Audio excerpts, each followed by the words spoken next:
Muy buenas tardes, bienvenidos una vez más a Los Periodistas. Y bueno, hubo elecciones autonómicas y municipales en España y hubo lamentablemente un ascenso de la derecha y de la extrema derecha eh, en muchas de las regiones, y para eso, por supuesto que hemos invitado a quien ha sido no solo protagonista de la política, sino es analista de lo que pasa en España, a Pablo Iglesias. Él es fundador del partido Podemos, fue vicepresidente del gobierno español y actualmente conduce La Base, que es un programa de datos, de análisis, de contrainformación, de actualidad política. Y le damos la bienvenida a los periodistas a Pablo Iglesias. Muchas gracias, Pablo, como siempre. Un placer estar con ustedes y un honor. Gracias. Pues la primera pregunta sería hacer una reflexión. ¿Qué lecciones reparte este golpazo electoral que ha sufrido la izquierda española, Pablo? El mayor problema de la enorme derrota electoral de todas las fuerzas políticas de la izquierda y particularmente de nuestro partido, de Podemos y de Unidas Podemos, es que no se trata solamente de una victoria electoral de la derecha y de la ultraderecha, sino que da la impresión de que sería la traducción de algo más preocupante y más grave, que es la victoria cultural e ideológica de la derecha y la ultraderecha que se estaría produciendo en nuestro país. Los elementos discursivos que ha utilizado la derecha y la ultraderecha para definir la campaña, de claro estilo trumpista, hablando básicamente de la ETA y utilizando fake news, ha tenido un enorme éxito hasta el punto de que la soledad en la que nosotros estábamos, nosotros Podemos y lo que nosotros decíamos desde Canal Red, desde la televisión que hemos montado y desde la base, señalando que el poder mediático es el gran actor ideológico y político y que la derecha mediática es la derecha más importante, ha sido un discurso que ya asume el propio presidente Pedro Sánchez, que justo después de convocar unas elecciones anticipadas muy difíciles, decía abiertamente que hay que prepararse para las mentiras, que señalaba a los periodistas de la derecha mediática y adoptaba lo que toda la derecha mediática ha interpretado como un discurso podemita. Ana Rosa Quintana, que es una figura de la corrupción mediática en España muy importante, es una periodista corrupta que presenta uno de los matinales de más éxito, directamente dijo a Pedro Sánchez, se le ha puesto cara de Pablo Iglesias, el diario ABC, un diario monárquico o tradicional de derechas, es un diario que en su momento felicitó el cumpleaños a Adolf Hitler, una de las grandes referencias mediáticas del franquismo, que sigue siendo un periódico monárquico muy importante, hablaba abiertamente de la podemización de Pedro Sánchez. Bueno, eso es sintomático de que en España se está viviendo también un proceso de involución de estilo trumpista que ya hemos visto en otros países europeos, como el caso de Hungría, como el caso de Polonia, pero sobre todo por la cercanía cultural y política con Italia, donde hay un gobierno de coalición entre tres fuerzas de ultraderecha encabezado por una, digamos, descendiente política del fascismo, por Giorgia Meloni, que viene del MSI, del partido de los fascistas italianos, el partido de Giorgio Almirante, el partido de Gianfranco Fini. Ya esta señora en la Unión Europea lo único que le han dicho es como mientras a usted le parezca bien la OTAN, no hay problema, a pesar de que sus socios de gobierno son abiertos seguidores putinistas, como Salvini o como el propio Silvio Berlusconi, cuyos negocios con Putin son de sobra conocidos. Ese estilo, digamos, donde la mentira, donde lo irracional se impone a la hora de dominar los temas de una campaña y los temas de conversación de la gente, no es algo que ocurra solamente en España, está ocurriendo en más sitios, pero yo pienso que o la izquierda asume que hay que adelantar trincheras ideológicas para enfrentar a la derecha o pensar que la gente nos va a votar simplemente por el éxito de nuestras políticas sociales es una ingenuidad. El actual gobierno de coalición ha conseguido cosas que nunca se habían visto en España. El Ministerio de Igualdad ha aumentado a 16 semanas los permisos de maternidad y paternidad obligatorios. ¿Qué quiere decir obligatorios? Que los hombres no se los pueden entregar a las mujeres, de manera que tanto los hombres como las mujeres tienen que cumplir su permiso de paternidad de 16 semanas de permiso retribuido. Eso nunca se había visto. El salario mínimo ha aumentado en 400 euros, que es más o menos el equivalente a $400 más por encima de los 1.000 euros en España. En nuestro país se ha conseguido que haya un ingreso mínimo vital que ha, digamos, permitido sobrevivir a gente que estaba bajo el umbral de la pobreza, más de 2 millones de personas. La inflación en España se ha notado mucho menos que en el resto de países europeos. En España la luz es menos cara que en el resto de Europa, por la excepción ibérica. Es decir, los resultados económicos de un gobierno con Podemos dentro son incuestionables. ¿Eso quiere decir que después esos van a ser los temas en la campaña electoral, los temas que definen el voto? Si los actores mediáticos logran hacer que el tema de campaña sea ETA o que el tema de campaña sea cualquier ocurrencia, entramos ante un terreno, bueno, pues en el que aquello que dijo Trump de podría aparecer en la Quinta Avenida y pegarle 2 tiros a 2 ciudadanos y eso no alteraría ni un solo voto de los que recibo, creo que revela el paradigma en el que estamos entrando. La batalla cultural, dices, Pablo, y esa batalla cultural la conceptualizó Vox de manera expresa. Vox, como sus réplicas en América Latina, ha hablado de ganar la batalla cultural. La ha ganado por ahora en España, pero ¿cómo la izquierda, en sus diferentes expresiones, puede ser capaz de ir por la revancha, digámoslo así, que en política y en las elecciones esto es posible, sobre todo después de la derrota, no solo de estas elecciones, sino de la derrota que previa en 2021, cuando tú mismo renunciaste a la política tras perder en Madrid. Es decir, van 2 derrotas consecutivas que ha permitido el ascenso de la derecha y de la extrema derecha en España. ¿Cómo hacerle? Una primera cuestión. Vox es el partido político de la ultraderecha, pero no pensemos que lo más importante de la ultraderecha es su partido político. La ultraderecha está instalada en una parte del poder judicial, en una parte de la policía, en una parte de la Guardia Civil, en una parte del ejército, en una parte muy importante del poder económico y sobre todo está instalada en el poder mediático. A veces nos confundimos al pensar que los actores político-ideológicos más importantes son los partidos. Los partidos son una parte. Los partidos sirven para presentarse a las elecciones y sirven para gobernar. Pero el poder que se da en sociedades mediatizadas como la nuestra, el verdadero poder no está en los jefes de un partido. De hecho, los medios de comunicación de ultraderecha pueden hacer así a cualquier líder político de la ultraderecha y cambiarlo por otro. Entonces creo que es muy importante que no nos fijemos en el dedo y miremos la luna. Los partidos de la ultraderecha no son el actor más importante, aunque sean el actor más obvio y más inequívoco. A partir de ahí, ¿qué es lo que a mi juicio tendríamos que hacer? Y creo que uno de mis grandes fracasos como secretario general de Podemos fue no ser capaz de convencer a nuestros socios, a los partidos que venían con Unidas Podemos, y de tampoco ser capaz de convencer, aunque ahora parece que se están dando cuenta, al PSOE, al Partido Socialista, de que la gran batalla política es la batalla comunicativa y que está muy bien y es muy importante hacer políticas sociales que mejoren la vida de la gente, pero si no tienes instrumentos para explicar eso, estás muerto.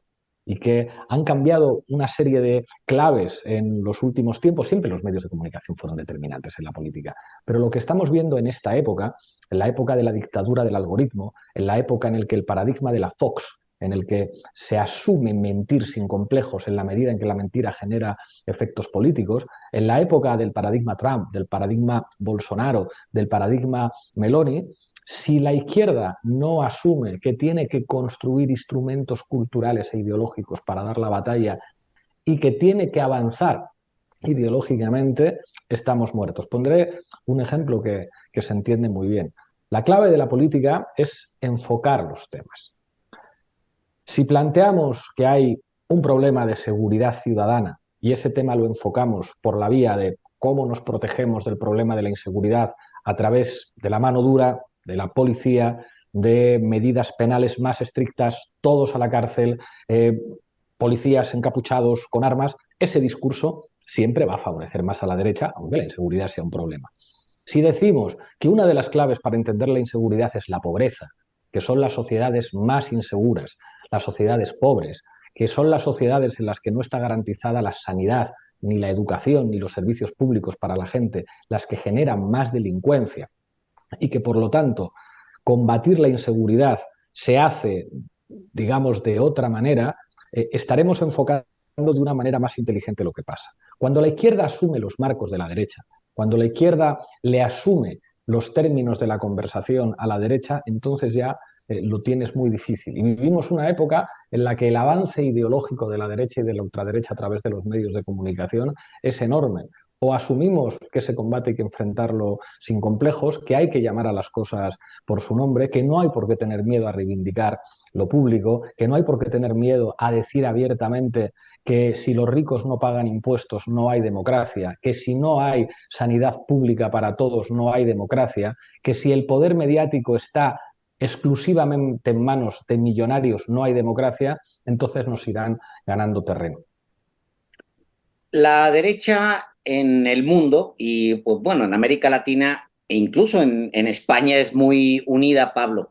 El expresidente mexicano Felipe Calderón, por ejemplo, está asilado allá en España por la ayuda de José María Aznar, pero no solamente es él, son tres expresidentes mexicanos que son símbolo o de la corrupción o del crimen organizado o de el saqueo, como son Carlos Salinas de Gortari, el mismo Enrique Peña Nieto y Calderón. Es decir, si hay una solidaridad que es global de las derechas. ¿Por qué la izquierda no es tan solidaria? Yo creo que uno de los problemas que tenemos en la izquierda es el complejo de la vida de Brian. Es una película muy interesante de los Monty Python en clave de humor, en la que presenta esas divisiones de la izquierda como el Frente Judaico Popular, el Frente Popular de Judea, disidentes. Creo que la derecha, que tiene sus peleas también, es mucho más consciente de la necesidad de autoprotegerse y que además son mucho más gramscianos que nosotros. Antonio Gramsci demostró que la política no va solamente de defender intereses de clase, sino de construir dispositivos culturales que son determinantes para la pelea política, para esa guerra de trincheras política en sociedades avanzadas. A partir de ahí, la derecha lo tiene clarísimo. La derecha construye sus aparatos mediáticos, la derecha se conecta con los grandes poderes económicos, se protegen entre ellos, convierten Madrid de alguna manera en una suerte de nuevo Miami, donde las derechas y ultraderechas latinoamericanas tienen un terreno de expansión. Hay ya digitales en manos de ultraderechistas venezolanos con sede en Madrid que fabrican diariamente fake news. Y sin embargo, a nosotros muchas veces tenemos una tendencia más natural a discutir entre nosotros y a despedazarnos en procesos internos y con enormes dificultades a la hora de construir esos dispositivos mediáticos imprescindibles para hacer política.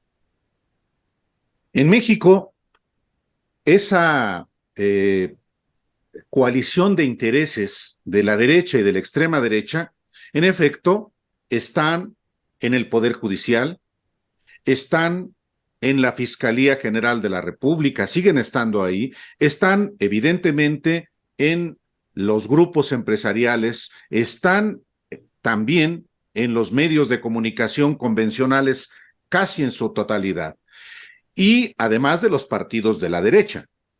Y a diferencia de España, en México el presidente López Obrador diario tiene una narrativa para, digamos que resaltar lo que su proyecto plantea, propone, no solamente ahora, sino a futuro.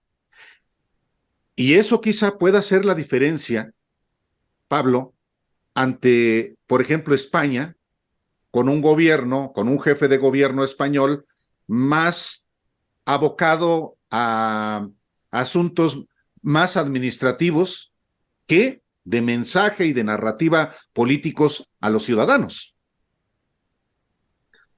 López Obrador ha revolucionado la comunicación política. Yo creo que las mañaneras, si no lo son ya, serán objeto de análisis académico en tesis doctorales, por lo que representan en términos de orientación política, histórica de un país y de un proyecto político. Incluso pues, lo que vamos a poder ver en los próximos tiempos, a pesar de las dificultades. Pero creo que es muy importante plantearse la necesidad de construir dispositivos colectivos.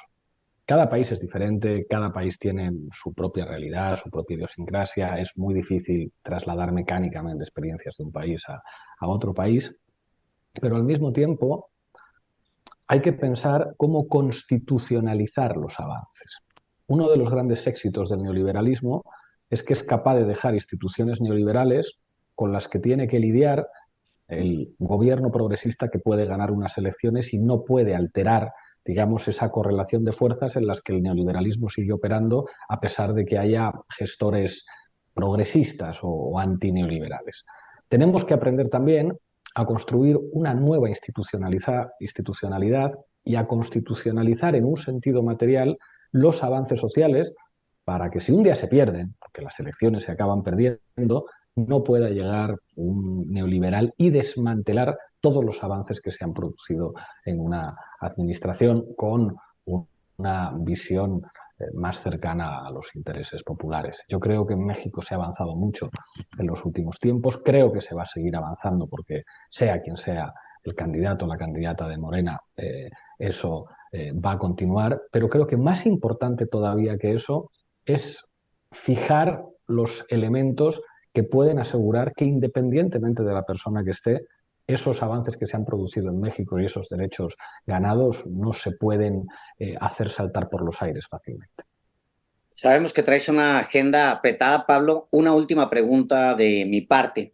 Pues sí, ya sabemos que Pedro Sánchez entiende que los medios privados y públicos pues están tomados por la derecha. Es un discurso que tiene el presidente López Obrador diario aquí en México y es algo en lo que tú has puesto énfasis a tal punto de invitar al colectivo a hacer aportaciones para crear algo nuevo, donde sí se puedan atrever, por llamarlo, a hacer más, a decir las cosas con libertad. ¿Hay alguna receta o por lo menos los primeros pasos que debe seguir una sociedad para democratizar a su prensa? ¿Qué lecciones has acumulado ahora que has estado metido en esto de manera tan fuerte, Pablo? Lo primero es romper un tabú. El tabú de que no se puede hablar de la prensa y de los periodistas y del poder mediático como actor de poder. Que parece que si uno dice, oiga, que los periodistas son actores políticos también, uy, está atacando la libertad de prensa. No, no. Atacar la libertad de prensa es, en todo caso, que los grandes medios de comunicación monopolicen el derecho al acceso a la información. Eso es atacar la libertad de prensa. Lo que ataca la libertad de prensa, en todo caso, es que haya multimillonarios que sean propietarios de periódicos y propietarios de televisiones. Porque esos millonarios nunca van a permitir que un periodista pueda dar informaciones que afecten a sus intereses económicos. Por lo tanto, hay que naturalizar el debate sobre los medios de comunicación como actores políticos. Perdonad que enchufo esto que me estoy quedando sin batería ahora bien. El siguiente elemento clave, plantear que si la democracia no llega a los medios de comunicación, tenemos déficit democráticos. ¿Esto qué quiere decir? ¿Por qué no volver a poner encima de la mesa el debate sobre los 3/3? Que pueda haber 1/3 de medios de comunicación privados donde se asegure la competencia y donde haya mecanismos para evitar dinámicas de monopolio o de oligopolio, Y esto tiene que ver con el control de la publicidad, con que no pueda haber grupos grandes que no permitan operar a otros actores más modestos. Que haya un tercio de medios públicos que en última instancia respondan al interés público que definen los representantes de la ciudadanía elegidos democráticamente y que por lo tanto sean además un ejemplo de deontología y de temas necesarios que se tienen que tratar, aunque no den rendimientos comerciales, pero que haya también un tercio de medios que se financien con dinero público, pero que sean de tipo comunitario. ¿Esto qué quiere decir? No puede ser que la propiedad de los medios de comunicación en algo tan importante como el derecho a la información sea algo que solamente puedan hacer los millonarios. ¿Por qué no los sindicatos? ¿Por qué no las organizaciones estudiantiles? ¿Por qué no los movimientos sociales? ¿Por qué no se garantiza de manera pública que los colectivos organizados de la sociedad civil, aunque no sean ultra ricos, puedan tener derecho a formar parte de una pluralidad a la hora de construir el derecho a la información? Porque lo que ataca la democracia es que al final la libertad de prensa sea la libertad de 3 millonarios de defender sus propios intereses con dispositivos que en última instancia son los que condicionan lo que piensa todo el mundo. Hablar de esto es enormemente subversivo. Cuando le dices esto, incluso hay periodistas de derechas que te dicen, es como a mí jamás me ha llamado el dueño para decirme, es como pruebe usted a dar una noticia que afecte a los intereses del propietario de su medio. Pruebe usted a hacerlo 2 o 3 veces a ver si sigue trabajando ahí. A lo mejor es que usted se autocensura directamente y jamás va a decir nada que afecte a los intereses del propietario. Yo sé que decir esto genera debates muy intensos. Quien dice, no, son comunistas, son bolivarianos, quieren convertir la televisión en Cuba. No, mire usted, absoluta pluralidad, que todo el mundo pueda comunicar. Pero para que todo el mundo pueda comunicar, la democracia implica que esto no puede ser solamente un privilegio de millonarios. Pablo Iglesias, muchas gracias por esta conversación y por supuesto que seguimos en comunicación. Gracias hoy. Muchísimas gracias, compañeros. Hasta pronto. Gracias, un gran abrazo.